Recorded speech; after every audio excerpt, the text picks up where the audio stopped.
Hello and welcome to another episode on Maritime Radar.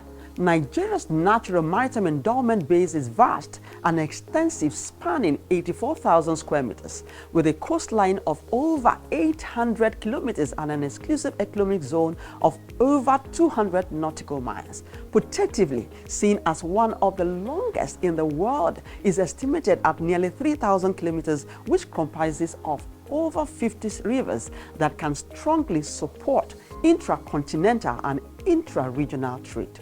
Government and industry stakeholders must commit to re-equipping the industry to maximize its untapped potentials for the benefit of the Nigerian economy.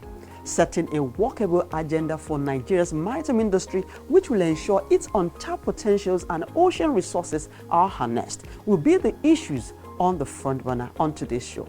I'm Nneoma, Obi-Asualo.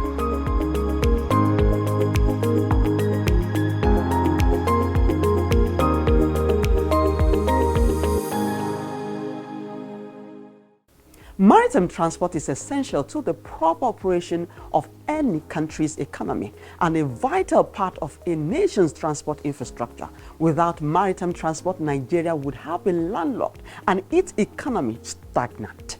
Its importance to the Nigerian economy is in transportation, facilitation of trade and commerce, revenue generation, job creation, defense, security, and many more. Therefore, good laws are a necessary precondition for the development of the maritime industry. But they will only be effective if there is also the political will to enforce the laws and the practical capacity amongst government, relevant agencies, and stakeholders to carry them out. Before we get further into today's lineup on the program, let's find out the latest in maritime news.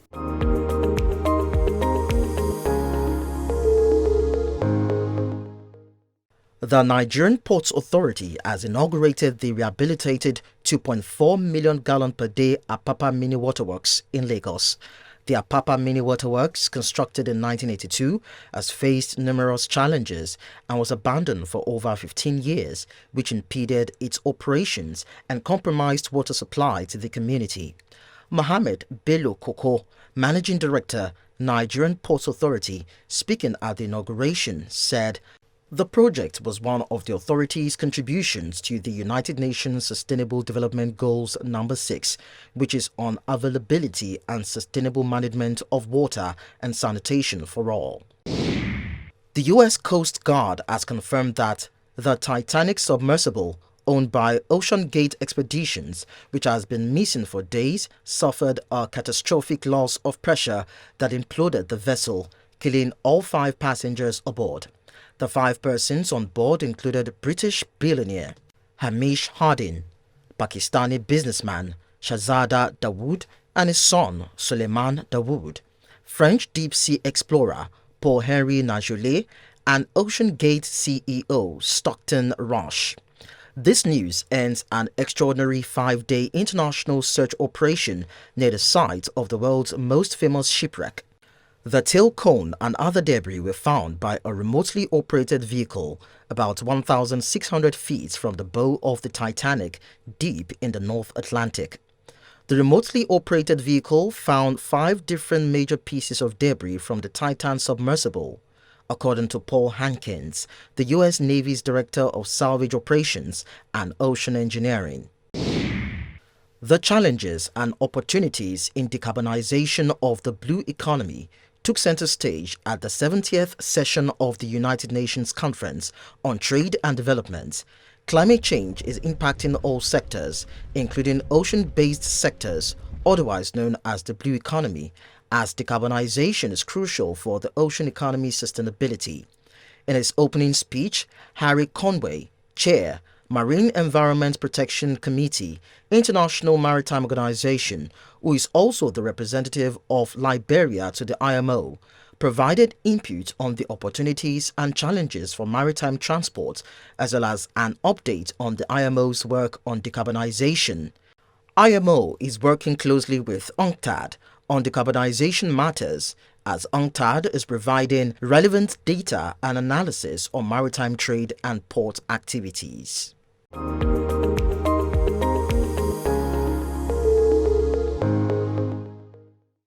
Africa needs its own storytellers, people who understand the continent because they're from it.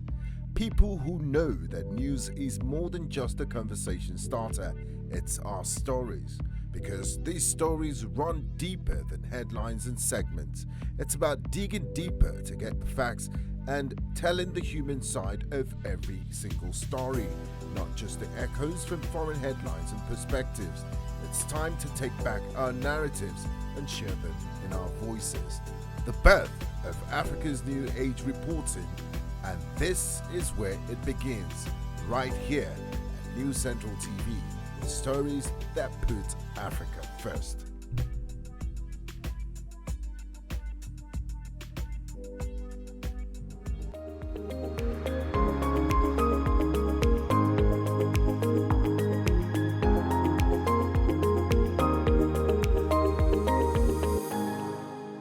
If you are just joining us, this is Maritime Radar. Nigeria generates 80% of the cargo that comes into the West and Central Africa, but the goods ends up going elsewhere. Joining me on the program to set a maritime industry agenda for the new government of Nigeria is an international maritime lawyer and convener, Lagos International Maritime Week, Tosin Edodo-Emore. Stay with us.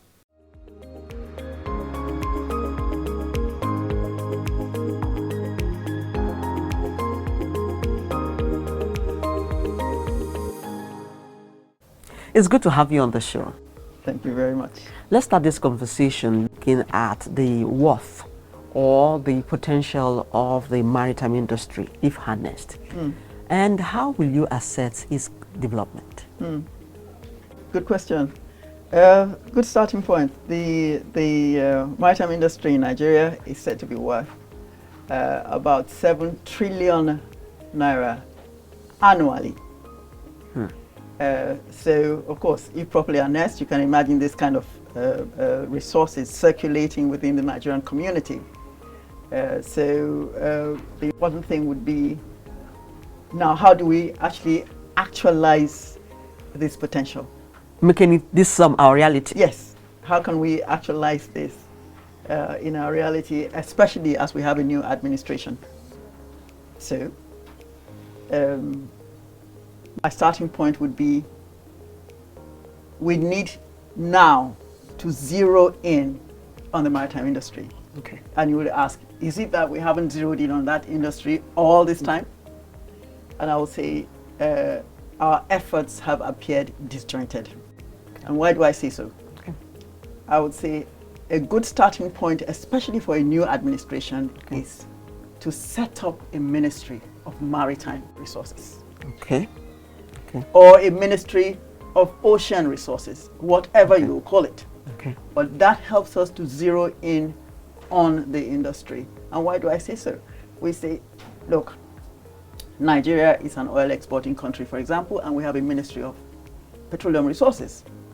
We have a ministry of aviation, which is transportation. Okay. And with all the resources available to be had in the maritime industry, why can't we develop a maritime ministry which will now harness, first of all, zero in on the industry and harness all of the resources? So that's the starting point for me, in order for us to gain all of the advantages that are available with this natural resources. So you don't agree with this merging NIMASA and for revenue and customs and FRS we hear on the media? In fact, I think that is a scandalous marriage. Okay. That is a marriage that cannot It's dead on arrival. Yes, it is dead on arrival, and it is also an indication that it appears that there's no maritime expert in the present economic policy advisor to have given that kind of advice. Yes, it is. Why? Because what NIMASA is a maritime administration. Okay. And a maritime administration is a body that ensures that whatever the IMO is doing, that we are implementing in Nigeria. The conventions, the support, the regulations of IMO. That's what NIMASA is all about. And developing of shipping in the country. Looking at the revenue of the maritime industry, how can we make policies or laws that can help government see the huge revenue that can be generated from the maritime industry and make the required investment in it? I think that the first thing is for the government itself to understand the importance of the maritime industry, Okay. to admit it, and then to agree. Are you saying they don't understand the... I say that they do not understand it. Okay. Why? Because the maritime industry in every nation, every coastal nation, Okay.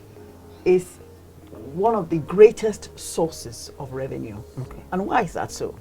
It's natural, because 90% of world trade is conducted by ships. And so more than 90% of Nigeria's international trade is conducted by ships. So if we acknowledge that fact, that means that it is up to government to now decide that we should invest in this industry that is carrying 90% of our trade. And being God's gift to the country, it is now up to us to harness all of the resources that is available by being geographically at the coast. It needs understanding, it needs intention, and it needs the zeal and the willpower to move forward. Also, this willpower, do you think we don't have enough laws to be able to push this implementation, or we need to create new ones? No, we have enough laws. Okay, more than enough. Yes, in Nigeria we have enough laws. And are they a cake, or no, it's just that it's not them, being implemented? Some of them are, but the important thing is that the laws are there. Okay. But we're not implementing them. Okay, well, my question would be, the laws that we have now that is adequate, do we have the laws for maritime that is adequate for this development we are looking at? I think we have. Let us start with cabotage, for example, which we have had all these years, which is, and all that, and we're beginning to implement part of it.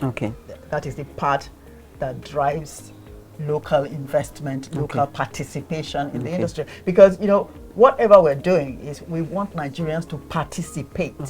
That is for the resources that is generated in the maritime industry to be revolving around Nigerian pockets. But that's not our reality.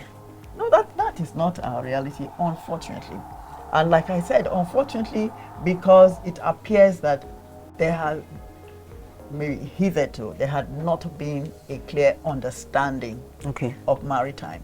And that's why I suggested creating that ministry in order to zero in. That's what is missing. Because look at South Africa, for example. South Africa has a Ministry of Ocean Resources. They are champions of the blue economy, right? So talking about the blue economy, it's not just mouth. You put in infrastructures, things that will push it, and this derives from like a ministry on its own. So with the laws are there. What we have not been doing is working the laws. Yes, that is it. Working the laws. So looking at our you also mentioned ocean resources. Looking at our ocean resources in Nigeria, do you think we are exploring what we have in our oceans? No, I don't think so. I don't think so. I don't think that we have explored enough. I don't think we have put in as much effort as is necessary. Look at the issue of fishing, for example. I mean, the reality on ground, for example, is that the fishing industry in Nigeria, for example, is captivated by foreign interests. We have foreign vessels from foreign jurisdiction coming to sweep the oceans around Nigeria. Sweeping meaning that not only do they catch the fish, big ones, but they also catch these small ones, the juveniles. So that we don't even have some species don't have opportunity to regenerate because of that. And but we need enforcement. Okay. We need, it's all a question of the Nigerian government being alert to resources. I mean, it's just like you have your house and all the precious things in it. You don't expose it for all and sundry to come in and take all your things. That's how it is with our ocean resources. Okay, up next will be setting agenda for the maritime industry. We have a new government. Then we'll also be looking at CVFF. You also mentioned our laws. So that will be after this short break. Please stay with us.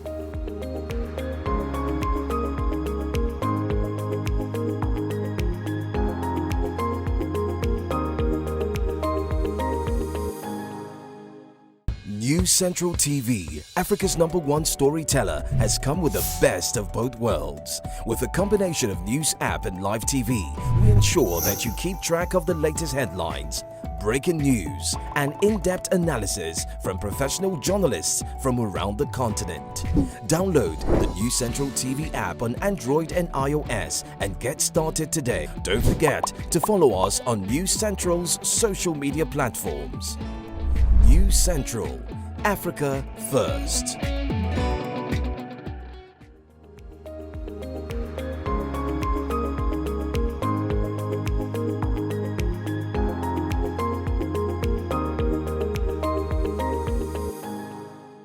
If you are just joining us, this is Maritime Radar, and I have with me Oritsematosan, Edodo-Emore. Before we went on that break, I had said I want you to talk about the laws, I mean CVFF, and setting agenda for. But let's start with CVFF. You had mentioned laws, that we have laws, but the problem is enforcement or implementing those laws. So I remember a few years ago we had talked about CVFF, and it's 20 years now and 7 weeks, and we are still talking about CVFF. We are still talking about CVFF, and recently there's been a disbursement approval. How do you think all this will play out, and looking at the impact it's making on the indigenous shipping owners? Players, okay. First of all, yes, I admit that it's a bit of a shame that it has taken 20 years. And plus. Yes, and plus for us to actualize CVFF. But I'm a great optimist. Okay. So my view is that better late than ever. Okay. So now we have received all approvals for the disbursement of the funds. Okay. This means that this is the time for every Nigerian business person that is interested in investing in acquisition of vessels for coastal services. That means all kinds of vessels that support the oil rigs, vessels that carry cargo, human beings and all that, whatever it is. This is the time to express that interest by putting in an application. Now, it is not Nneoma that is going to disburse the funds. The funds will be disbursed by the banks. Now, so it is time to put in our documents together. Okay. Those who are qualified for it. Yes, those who are qualified see that I mean we have viable business in the area, and approach the banks and approach the master and try to work it. Okay. So the fact before now there was no approval. Okay. Now there is approval. Okay. So now the onus is on the business persons to come out. Okay. And that's what we are waiting for. Okay. Right now. Okay. And then to test it, we have to test it whether it is actually, whether it will actually work. We cannot test it without putting. So are we waiting to see who goes first? What exactly is playing out? Actually, before now, Nneoma had approved some companies. indigenous companies. Okay. Yes, that have been regarded as eligible to have the CVFF. Okay. So it is now to dust up that list. Okay. And to approach the banks to work it. Okay. You are a stakeholder. What agenda do you think the maritime industry should set for this new government? This is very key for us now. as a stakeholder, like I said, first thing is to, will I say force? First thing is to guide. I mean, it is said that this government intended to hit the ground running. It's the government that wants to raise revenue and all that, and it's the government that wants to raise investment in the country. Okay. And maritime investment really should top the list. Okay. And so the first thing to do is zeroing on the industry by creating that ministry that I suggested. Okay. Second thing is what we have on ground now Okay. is to make it efficient. Okay. How? We need to zero in on the ports and the efficiency of doing maritime business in Nigeria. Okay. So port infrastructure, Okay. doing business in the ports, all of the several taxes Okay. that importers and exporters, users of the ports, Okay. have to pay. We Human interface. Yes, we need to remove multiple taxation Okay. from our ports. Good. Why do I say that? It's because so far, because of the multiple taxation, human interference, and all of that, Okay. unfortunately, our ports are not as efficient and attractive as neighboring ports. And what is the consequence of this?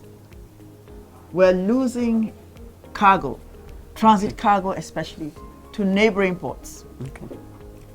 up to the tune of more than 9 billion naira we're losing annually in transit cargo to neighboring ports. 9 And billion. Yes, the consequence of this is that our inefficiency and excess charges Okay. is impoverishing our population Population, okay. and enriching our neighbors. That Oh. cannot be the intention Okay. of, Okay. of us or of our government. Okay. So it's something that one of the first things that the government should look at is efficiency of Okay. ports. Then standard operating procedures. Okay. That also has an effect on the efficiency of Okay. the ports. Why?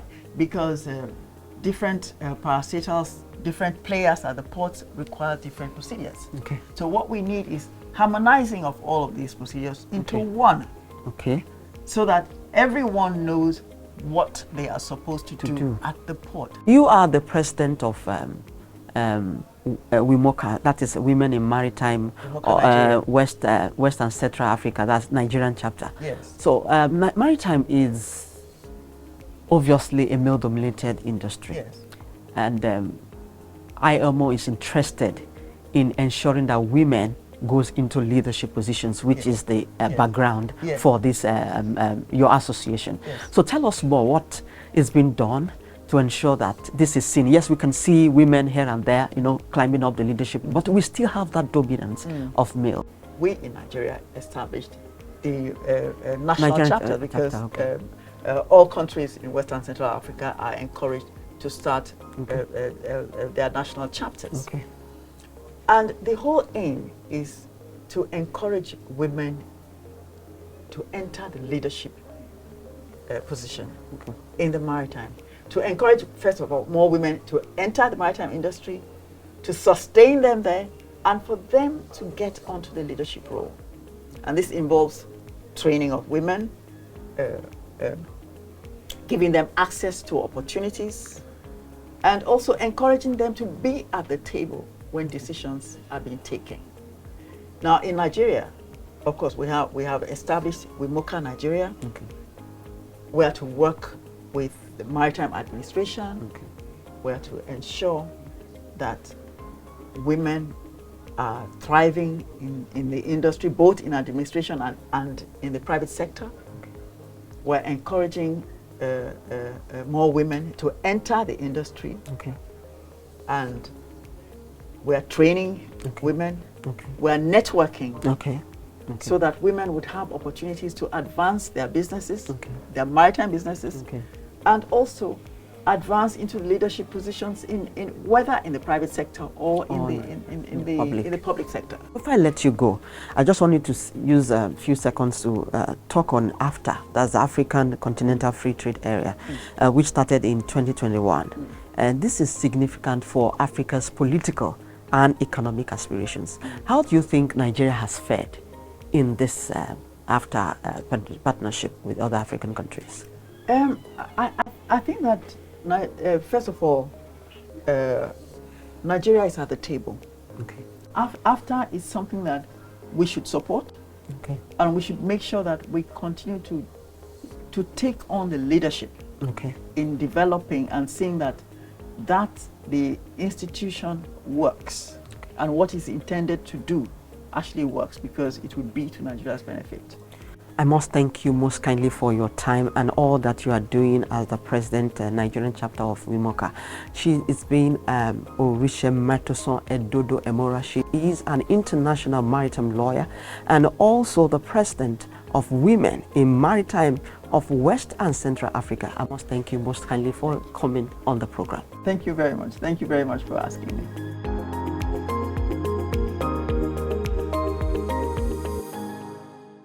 Africa needs its own storytellers, people who understand the continent because they're from it. People who know that news is more than just a conversation starter, it's our stories. Because these stories run deeper than headlines and segments. It's about digging deeper to get the facts and telling the human side of every single story, not just the echoes from foreign headlines and perspectives. It's time to take back our narratives and share them in our voices. The birth of Africa's New Age reporting, and this is where it begins, right here at News Central TV, with stories that put Africa first. And that's our show this week. I hope you enjoyed it. I did. Every week, join us on Maritime Radar as we explore factors that will ensure the development of the maritime sector in Africa. You can also expect the latest in global maritime news and industry insight right here. I'm Nneoma Obi-Asualo. Many thanks for watching and see you again next week.